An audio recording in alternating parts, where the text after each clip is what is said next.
Good news Bharat के YouTube channel में आप सभी दर्शकों का स्वागत है। मैं संजीव शर्मा और आइए देखते हैं गुड न्यूज़ भारत पर आजमगढ़ की कुछ खबरें फटाफट अंदाज में।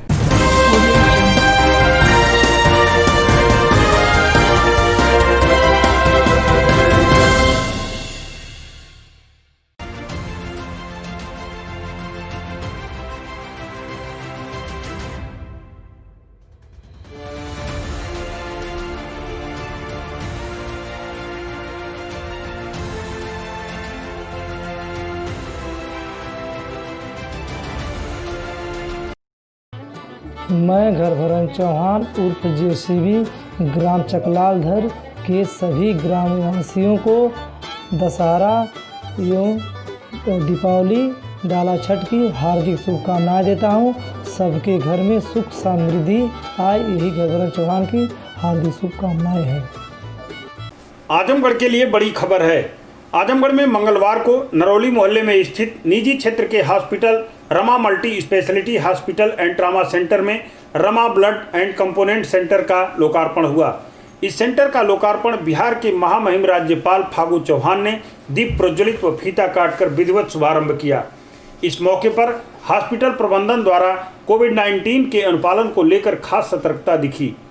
सेंटर का लोकार्पण करते हुए बतौर मुख्य अतिथि महामहिम राज्यपाल फागू चौहान ने खुशी जाहिर करते हुए कहा कि बेहतर स्वास्थ्य सेवाओं को लेकर रमा परिवार पिछले कई वर्षों से चिकित्सा के क्षेत्र में सराहनीय कार्य कर रहा है।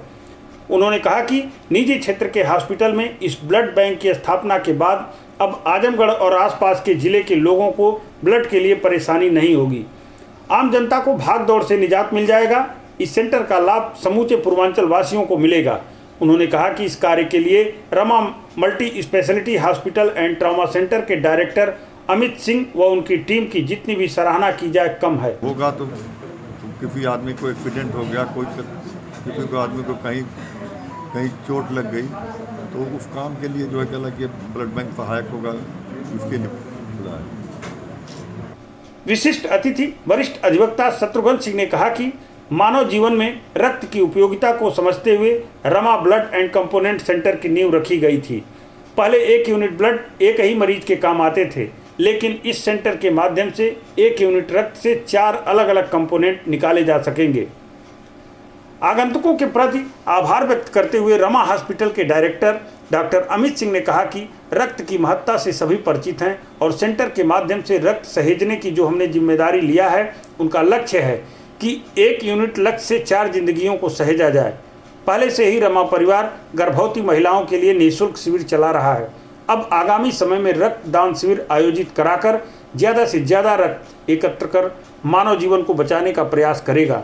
इस दौरान डॉक्टर अमित सिंह ने कहा कि रक्तदान महादान है, ऐसे में सभी स्वस्थ लोगों को इसमें अपनी भागीदारी निभानी होगी। इसी भागीदारी के बल पर रमा परिवार सभी को समय से रक्त उपलब्ध करा सकेगा। इसके लिए उन्होंने सभी से अपील भी किया। जो ब्लड बैंक आप यहाँ खुला, क्या करना चाहेंगे? आज 4/11/2020 को महामहिम राज्यपाल श्री फागू चौहान जी द्वारा रमा ब्लड एवं कंपोनेंट सेंटर का उद्घाटन हुआ है और ये आजमगढ़ का पहला किसी प्राइवेट हॉस्पिटल का ब्लड बैंक है। नीचे थोड़ा सा। और इस ब्लड बैंक में सभी कंपोनेंट भी मिलेंगे। कंपोनेंट का मतलब कि होल ब्लड तो मिलेगा ही, पैक्ड आरबीसी, प्लेटलेट और जो प्लाज्मा होता है वो सब भी मिलेगा। यहाँ पे क्या है कि अब बहुत सी ऐसे ब्लड ग्रुप होते हैं जो सदर अस्पताल में ओवरलोड की वजह से नहीं मिल पाते हैं। अब हमारे पास एडिशनल वो होने से, क्योंकि आजमगढ़ 60 से 70 लाख जनसंख्या का शहर है, तो एक ओवरऑल अवेलेबिलिटी जो है शहर में अब बढ़ जाएगी ब्लड की। और इस अवसर पे बस मैं सभी अपने जो मीडिया के बंधु हैं उनको बहुत बहुत धन्यवाद देना चाहूँगा और उनके थ्रू मैं ये संदेश देना चाहूँगा कि आइए हम सब मिलके ज़्यादा से ज़्यादा रक्तदान करें, क्योंकि रक्त का कोई और अल्टरनेटिव नहीं है और हमारा एक बोतल रक्त 3 लोगों के काम आ सकता है। हम आज 400 तक ब्लड आराम से रख सकते हैं। 400 ब्लड, 400 प्लेटलेट और लगभग 1000 फ्लैश प्लाज्मा हम एक साथ रख सकते हैं। और मैं ये भी कहना चाहूँगा कि स्वेच्छा से भी सब लोग यहाँ पे ब्लड डोनेशन कर सकते हैं। जब आप स्वेच्छा से भी ब्लड डोनेशन करेंगे तो हमारे अस्पताल की तरफ से आपको एक कार्ड मिलेगा। वो कार्ड 1 साल तक मान्य होगा और आपको कभी भी अगर ज़रूरत पड़ती है ब्लड की तो आप सिर्फ वो कार्ड देंगे और आपको एक ब्लड मिल जाएगा। जो है जो एक रक्त की तुरंत जो उपलब्धता हो जाती है, इससे बहुत सा जीवन बचाया जा सकता है। तो इसी चीज़ को ध्यान में रखते हुए और शहर में एक और सुविधा को बढ़ाने को लेके ध्यान में रखते हुए हमने इस ब्लड बैंक की स्थापना की। Thank you. इस मौके पर शत्रुघ्न सिंह, प्रमोद सिंह, प्रवेश सिंह, IMA के अध्यक्ष डॉक्टर DP राय, भाजपा जिलाध्यक्ष ध्रुव सिंह, ऋषिकांत राय, अखिलेश मिश्र, डॉक्टर अमित सिंह, डॉक्टर खुशबू Singh, doctor Raghavendra Kumar, Prem Prakash Rai, Ashok Singh, Gaurav Singh, Ajit Pratap Singh, Indrajit, Sheshnath Singh, Awadhesh Shukla, Shrikant, doctor RB Tripathi, Harshvardhan Agarwal, Mahendra Singh, Dinesh Singh आदि लोग मौजूद रहे। प्रेम विवाह में बाधक बने मायके वालों पर मारपीट करने व जान माल की धमकी देने का महिला ने लगाया आरोप। आजमगढ़ SP से लगाई गुहार, कार्रवाई की मांग की।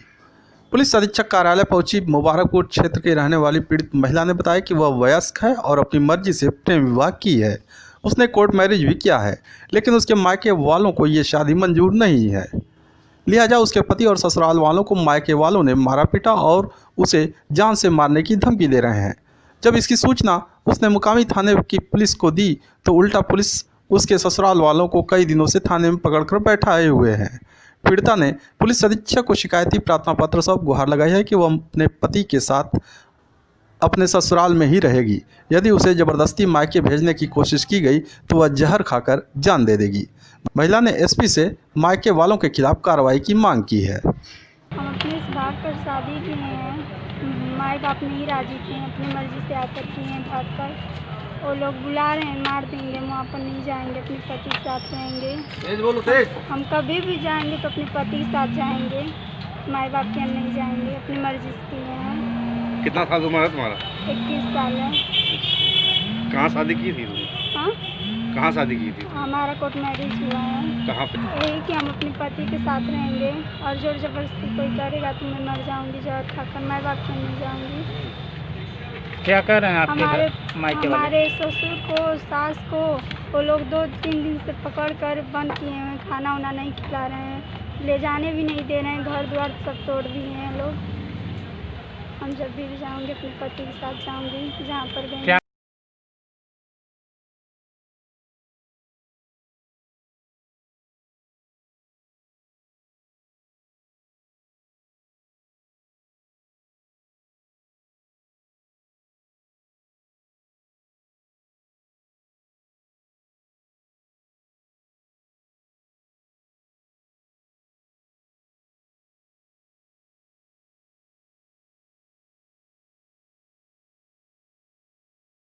खबरों में हो चला है एक छोटा सा ब्रेक। आप देखते रहिए गुड न्यूज़ भारत।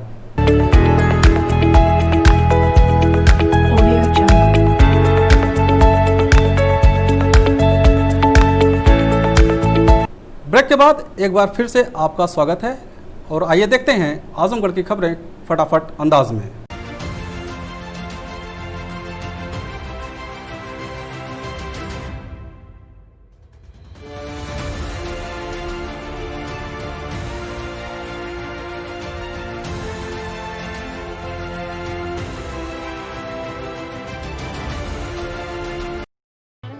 मैं घरभरन चौहान उर्फ JCB ग्राम चकलालधर के सभी ग्रामवासियों को दशहरा एवं दीपावली डाला छठ की हार्दिक शुभकामनाएं देता हूं। सबके घर में सुख समृद्धि आए, यही घरभरन चौहान की हार्दिक शुभकामनाएं हैं। आजमगढ़ जिले में फसल अवशेष प्रबंधन के प्रति किसानों को जागरूक करने के लिए प्रचार वाहन को CRO ने हरी झंडी दिखाकर किया रवाना। इस दौरान जिला कृषि अधिकारी उमेश कुमार ने बताया कि 4 प्रचार वाहन फसल अवशेष प्रबंधन के बारे में किसानों में जागरूकता के लिए विकास खंड मोहम्मदपुर, तहबरपुर, रानी की सराय व मिर्जापुर के लिए रवाना किया गया है। इन प्रचार वाहनों के द्वारा विकास खंडों के ग्राम पंचायतों में फसल अवशेष प्रबंधन व पराली जलाने पर दंड के क्या प्रावधान हैं और फसल अवशेष प्रबंधन पर NGT की गाइडलाइन से किसानों को जागरूक करेगी। उन्होंने बताया कि प्रत्येक प्रचार वाहनों पर कृषि विभाग के कर्मचारी लगाए गए हैं जो स्वयं फसल अवशेष प्रबंधन के बारे में किसानों को माइक के द्वारा जागरूक करेंगे। फसल अवशेष प्रबंधन के कैसे किसानों को मैनेजमेंट करें और पराली जो किसान जला रहे हैं उसका सदुपयोग करके खाद बना करके खेतों को उपजाएं बनाएं। और उनको ये बताया जाएगा कि अगर पराली आप जलाते हैं तो इससे क्या नुकसान है।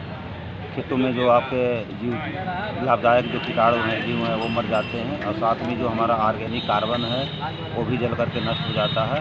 इसको किसानों को क्या करना है, उसी में सड़ा करके और बुआई करना है, वेस्ट डिकम्पोजर का प्रयोग करना है। साथ ही किसान भाई हाइपी सीडर, सुपर सीडर का इस्तेमाल करके लाइन से बुआई भी करने के लिए प्रोत्साहित किया जाएगा। और साथ में यहाँ पर हमारे यहाँ जो है लगभग 15 घटनाएँ घटी हुई हैं, इसमें 15 पे FIR किया जा चुका है और उसको किसानों से वसूली की कार्रवाई भी की जा रही है। इन सबको बताना है किसान भाइयों को कि अगर आप ये जलाते हैं, एक तो आपकी उपरा शक्ति नष्ट हो रही है, दूसरे आप भी दंडित भी हो रहे हैं। इसको न जला करके इसको खाद बनाएं। विश्व हिंदू महासंघ के जिला उपाध्यक्ष की गिरफ्तारी को लेकर कार्यकर्ताओं ने SP कार्यालय पर किया प्रदर्शन। सिधारी SO पर लगाए गंभीर आरोप।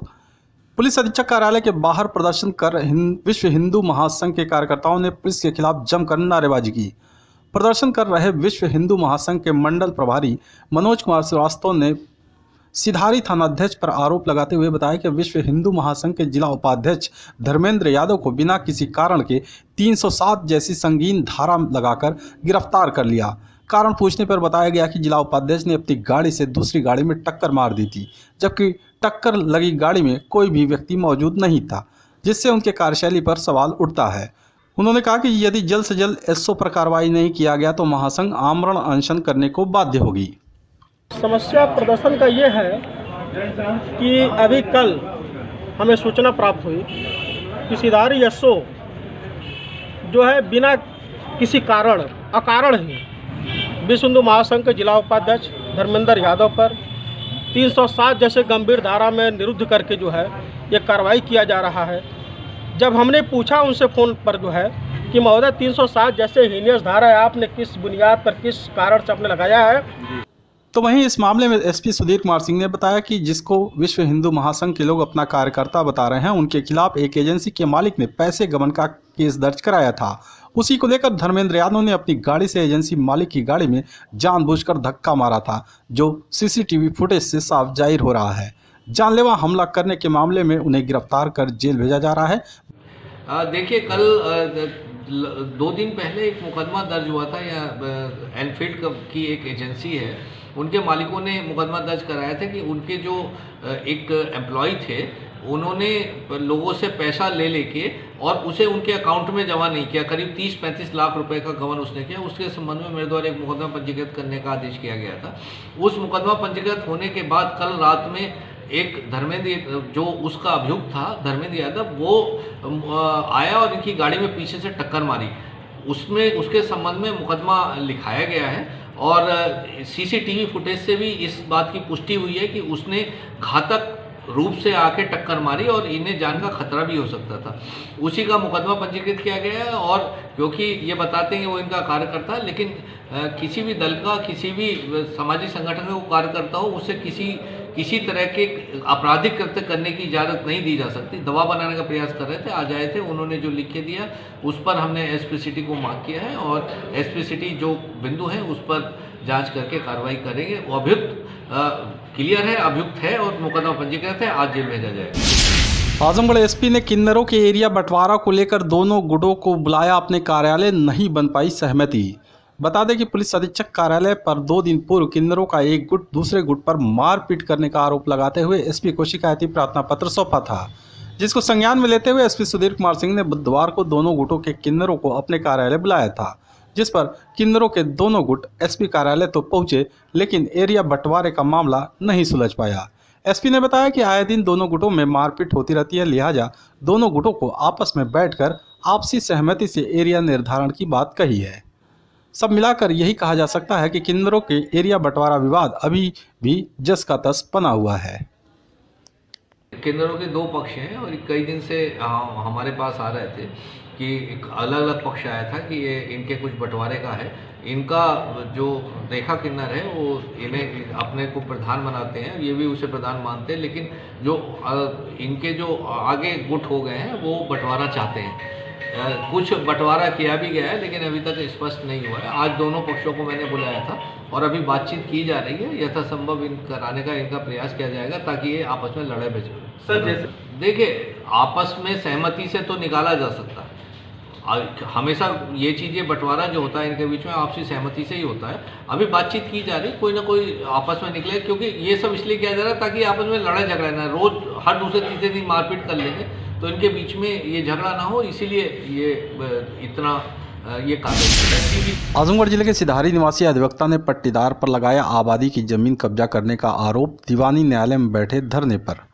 दीवानी न्यायालय में अधिवक्ता साथियों के साथ धरने पर बैठे सिधारी निवासी श्याम जी मिश्र ने बताया कि उनकी आबादी की ज़मीन है जिस पर वे काफ़ी समय से काबिज हैं। उसी आबादी की ज़मीन से रास्ता भी जाता है जिसको दबंग पट्टीदार कब्जा कर रास्ते को अवरुद्ध कर दिए हैं, जिसकी शिकायत उन्होंने मुकामी थाने पर की, लेकिन कोई कार्रवाई पुलिस ने नहीं किया, जबकि प्रकरण को एसडीएम के संज्ञान में भी लाया गया है। फिर भी अभी तक न तो ज़मीन ही खाली कराई गई और न ही रास्ते को खुलवाया गया। पीड़ित अधिवक्ता ने प्रशासनिक अधिकारियों से गुहार लगाते हुए बताया कि पट्टीदार उसे जान से मारने की धमकी दे रहे हैं, उनके खिलाफ कानूनी कार्रवाई की जाए।